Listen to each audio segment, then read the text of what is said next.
मित्रों, आज हम सब जानेंगे श्राद्ध कर्म को लेकर।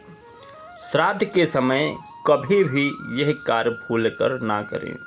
यदि आप यह कार्य करते हैं तो आपका किया हुआ कार्य पितरों को नहीं लगता है, आपका किया धरा सब एक तरफ रह जाता है। कृष्ण भाद्रपद मास की पूर्णिमा से लेकर अश्विनी मास की अमावस्या तक 16 दिन पितरों के नाम से जाने जाते हैं। इन 16 दिनों में लोग अपने मृतक पूर्वजों के प्रति श्रद्धा रखते हैं और धार्मिक कार्य करते हैं। पितरों के नियमित पितृ पक्ष में धार्मिक उनकी मृत्यु तिथि पर श्राद्ध कर्म करना संपन्न करते हैं। पितरों को जल देना, पितरों के लिए भागवत कथा श्रवण करना, पितृमोक्ष भागवत सुनना, अन्य कार्य करते हैं। जो लोग पितृ के नियमित श्राद्ध करते हैं उनके ऊपर सदा उनके पितरों की कृपा बनी रहती, उन्हें कभी धन धान्य की कमी नहीं होती है। पितृपक्ष में श्राद्ध कर को पाना, खाना, तेल लगाना, क्षौर कर्म करना, मैथुन कर्म करना, यात्रा करना, क्रोध करना, यह वर्जित है। यह कार्य नहीं करना चाहिए।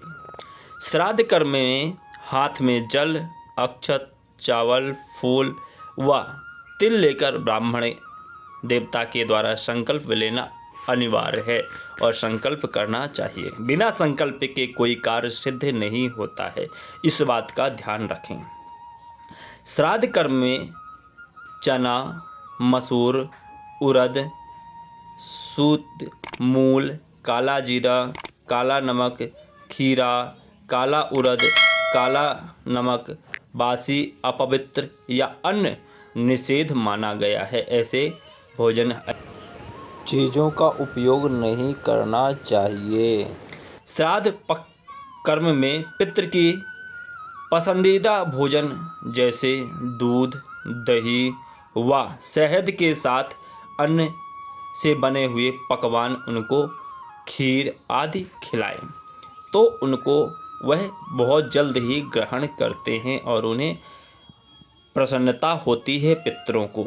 यदि आप इसके उपरांत करते हैं तो वह नहीं ग्रहण करते हैं। श्राद्ध कर्म में ब्राह्मण भोजन के समय मित्रों, जब हम ब्राह्मण को भोजन कराते हैं तो हम बर्तन एक हाथ से उठाकर रख देते हैं। ये कभी गलती ना करें। ब्राह्मण के भोजन के पश्चात हमें दोनों हाथों से उनके बर्तन जूठे एक तरफ रखें और अपने हाथ से स्वयं धुलें।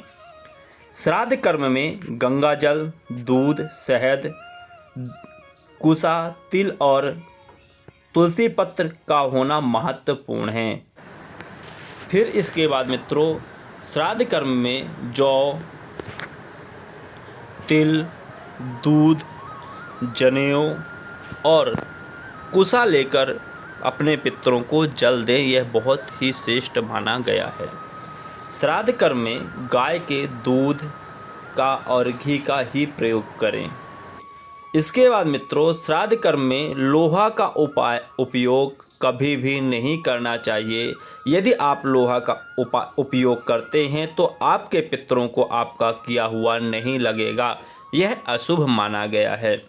ब्राह्मणों को मौन रहकर बिना अपने व्यंजनों की प्रशंसा किए हुए उनको भोजन कराना चाहिए। श्राद्ध कर्म में तिल का होना आवश्यक है। तिल और पिशाचों से श्राद्ध की रक्षा करती है। श्राद्ध कर्म में कुसा का होना आवश्यक है, क्योंकि कुसा श्राद्ध को राक्षसों से बचाती है और पितरों को उन्हें फल प्राप्त होता है और पितृ ग्रहण करते हैं। यदि आपके पास कुसा नहीं है और बिना कुसा के आप अपने पितरों को जल देते हैं, बिना जनेऊ के पितरों को जल देते हैं, तो आपके किए हुए पितरों को नहीं लगेगा और आपके पितृ मोक्ष की प्राप्ति नहीं कर पाएंगे। इस बात को ध्यान रखें।